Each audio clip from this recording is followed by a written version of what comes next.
Hey everyone, welcome to Crack Competition. How are you guys? I hope you all are good. So guys, आज SBA PO prelims के last 7 days का day 3 है.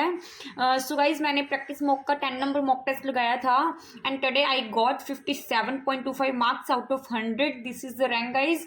Percentile is 90.16, accuracy is 95.1%. Okay.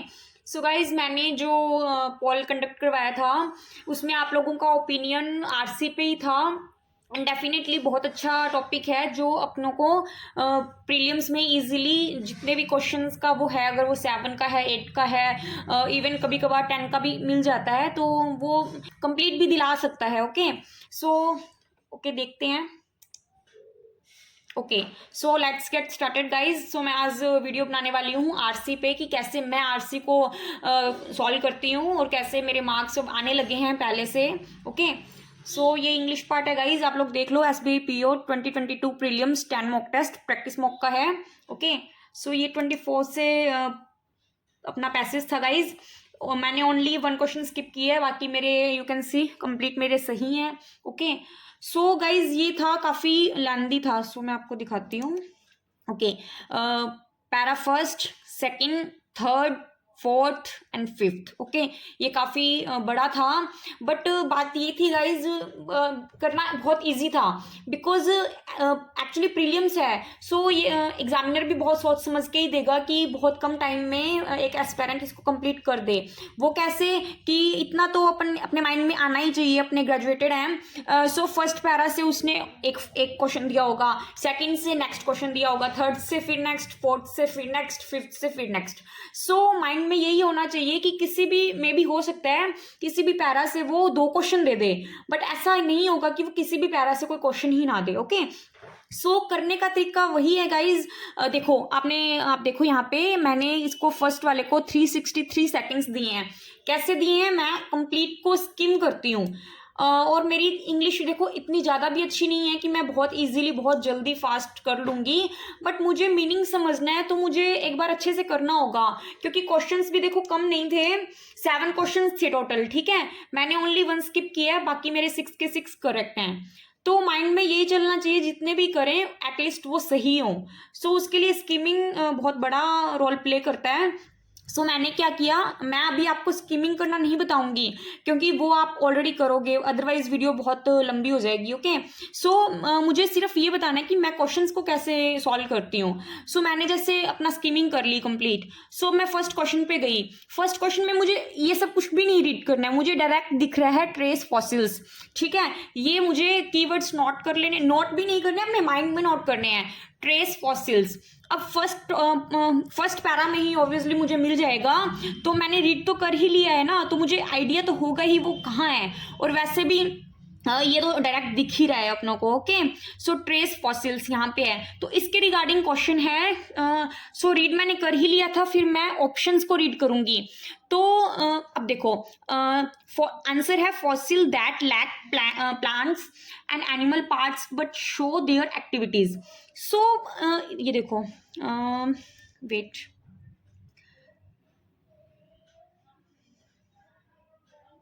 Okay, ये रहा. Some fossils are completely devoid. So एग्जामिनर का दिमाग पता है क्या करता है, ये SBI PO है, अगर यही कोई इजी एग्जाम होता, IBPS क्लर्क का होता, तो फिर वो इस टाइप से डिटो दे देता, ये वाली लाइन वो डिटो दे देता. लेकिन यहाँ पे सिर्फ उसने एक वोकैब चेंज कर दी. लैक का मीन होता है डिवॉइड. सो वो देखना चाहता है कि आपकी वोकैब कितनी स्ट्रॉन्ग है. सो उसने चेंज कर दिया devoid of plant and animal parts but show evidence of an organism activities. ये देखो डिट्टो है ना. सो बस वो यही चेक कर रहा था कि आपको लैक और डिवॉइड का मीनिंग पता है या नहीं पता. अगर किसी को नहीं पता तो वो क्या सोचेगा, कंफ्यूज हो जाएगा कि एक मैं नॉर्मल एस्पिरेंट की तरह बात करूंगी क्योंकि जब मेरे साथ ये सब होता था, अभी तो फिर भी मैंने इम्प्रूव की है, तो मेरे दिमाग में भी यही रहता था कि ये देखो प्लांट्स एंड एनिमल्स पार्ट्स इसमें भी है, इसमें भी है, सो यहाँ पे भी है, ये देखो, तो इनमें से ही आंसर रहने वाला है. और वो क्या करता या मैं क्या करती थी, डिवॉइड और लैक को देख के नो नो यार ये नहीं है, तो मैं इसको टिक मार देती थी. तो मेरी तरह ही बहुत सारे एस्पिरेंट्स ऐसे करते होंगे डेफिनेटली. सो बस थोड़ा सा वर्क करने की जरूरत है, थोड़ा वो कैप पे. Okay. So first question done guys. So next ये मैंने स्किप किया गाइज, रीजन इसका ये था क्योंकि मैंने स्किम सारा कर लिया था। रीजन इसका ये था, ये देखो पर मिनरलाइजेशन पे बताना था, इसमें उसकी प्रोसेस बतानी थी। सो मेरे माइंड में क्या था, ये देखो सेकंड क्वेश्चन में होने वाला था, ये सेकंड पैरा में, सॉरी, ओके ये रहा, इसमें इसके अकॉर्डिंग बताना था। सो मुझे सब मिल गया था, ये देखो लाइक इसमें फर्स्ट ऑप्शन पे चले सॉफ्ट पार्ट की बात कर रहा है, सेकंड में हार्ड पार्ट की बात कर रहा है, थर्ड में भी हार्ड पार्ट है, फोर्थ में फिर सॉफ्ट है, फिर फिफ्थ में फिर हार्ड पार्ट है। सो यही कीज को पिक करना होता है। ओके सो हालांकि इसमें फर्स्ट लाइन में ही हार्ड पार्ट गिवन था, बट एक्चुअली मैं इसी के ही आगे पीछे थोड़ा सा स्किम कर पाई थी, मैंने इसको एक्चुअली देखा ही नहीं था। सो मुझे डाउट था तो मैंने इसको स्किप किया कि क्या आंसर रहने वाला है। ओके सो इसका आंसर देख लेते हैं, हार्ड पार्ट पे रहने वाला है। एंड फॉसिलाइज्ड रिमेन्स, इंटरस्टिक्स और pores of the shell, calcium carbonate. So ये रहा, you can see hard part given था ऊपर, and calcium carbonate, mineral salts. Okay यही आंसर है। ओके इस टाइप से आपको करना होता है, मीन्स आपको कीज पिक करनी होती हैं। जैसे मैंने अभी हार्ड पार्ट सॉफ्ट पार्ट को पिक किया, तो जो ऑप्शन में सॉफ्ट पार्ट है वो तो पहले ही कैंसिल हो गया, अब बचे हार्ड पार्ट वाले, उनमें से आपको जो स्किम किया है आपने उसके अकॉर्डिंग क्वेश्चन सॉल्व करना था। Okay next. ओके सो ये तो बहुत ईजी था गाइज, इसमें डायरेक्ट ही गिवन था यहाँ पे सब कुछ।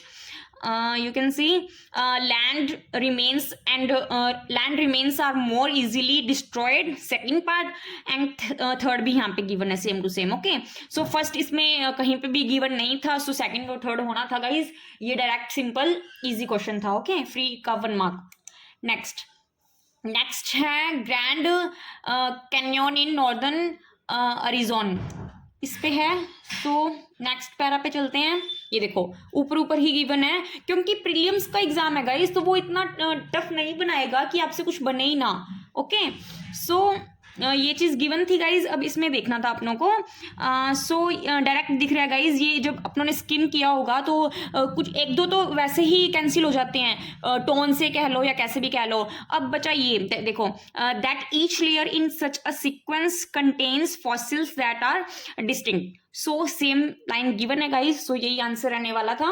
सो 2-3 ऐसे मिल ही जाते हैं जो डायरेक्ट आंसर अपनों को दे देते हैं, बट टाइम तो देखो जाएगा ही। अगर आपने रीड नहीं किया है, आप उसे पूरा ढूंढोगे, रीड किए बिना आप अगर क्वेश्चन को ही ढूंढोगे तो बहुत टाइम जाएगा। सिंगल एक क्वेश्चन में ही आपके 2 से 2.5 मिनट जाएंगे, तो उसका कोई मतलब नहीं है। ओके नेक्स्ट, इसमें बोल रहा है ये note use of fossils. So guys ये क्वेश्चन तब होगा जब आपने पूरी स्कीमिंग की होगी, अदरवाइज इसको स्किप करना ही बेटर रहेगा। अगर आपको पूरा पैरा समझ ही नहीं आया कि दिया क्या हुआ है, तो ये क्वेश्चन स्किप करना ही बेस्ट है। ओके सो ये रीडिंग से होगा। नेक्स्ट 2 क्वेश्चन लास्ट गाइज अपना ऑलवेज रहते हैं वोकैबुलरी के। सो ये वैसे ही थे, एप्रन गिवन था, उसका ऑपोजिट बताना था। काफी इजी वर्ड है। Apron means clear, okay obviously दिख रहा है। वेग मीन्स अनक्लियर। सो आपको आंसर दिखा देती हूँ मैं। ओके सो वही है, एप्रन मीन्स ऑब्वियस क्लियर, वेग अनक्लियर, उसका एंटोनियम था। बाकी के आप लोग देख लो, ये वोकैबुलरी है। ओके नेक्स्ट, रैपिड, बहुत इजी, सिमिलर सिनोनिम्स ही बताना है। Rapid, quick, fast. So swift, fast, quick. Okay ये तो बहुत इजी थे, दोनों ही फ्री के मार्क्स से दिख रहे हैं आपको। ओके सो ये गाइज करने का, पैरा का करने का एक मेथड है कि आपको पहले स्किमिंग कर लेनी है, उसके बाद क्वेश्चंस पे जाना है। तो ठीक है, ये नहीं है, सबका अलग अलग करने का तरीका है, बट जैसे मैं करती हूँ सो मैंने आपको वो चीज़ बताई है। बिकॉज मैंने बहुत तरीके अप्लाई किए थे। कुछ लोग बोलते हैं कि पहले ओनली क्वेश्चंस रीड करो, उसके बाद आप उसको ढूंढो, या ऐसे मतलब लाइक देखो बस ऊपर से। नो यार, वो भी मैंने करके देख लिया, उसका भी कोई भी प्रॉफिट नहीं हुआ मुझे। सो मैंने जब ये वाला मेथड यूज़ किया तो मुझे काफ़ी तब से प्रॉफिट होने लगा है। आप लोग देखो, मैंने जितने क्वेश्चन किए हैं मेरे सही हैं ऑलमोस्ट। अब जितने भी मैं मॉक टेस्ट लगाती हूँ, चाहे वो सेक्शनल लगाती हूँ, मेरे ठीक रहते हैं। ठीक है सो गाइज ये था आज का वीडियो। अगर और कुछ भी पूछना हो तो पूछ लेना। और मैं अभी अपने चैनल पे इस वीडियो के साथ प्रैक्टिस के लिए एक PDF डाल दूंगी। सो अगर आप लोगों ने वो प्रैक्टिस करनी हो उन क्वेश्चंस की तो आप ऐड हो जाना। लिंक मैं डिस्क्रिप्शन बॉक्स में दे दूंगी। Okay, thank you and all the best guys.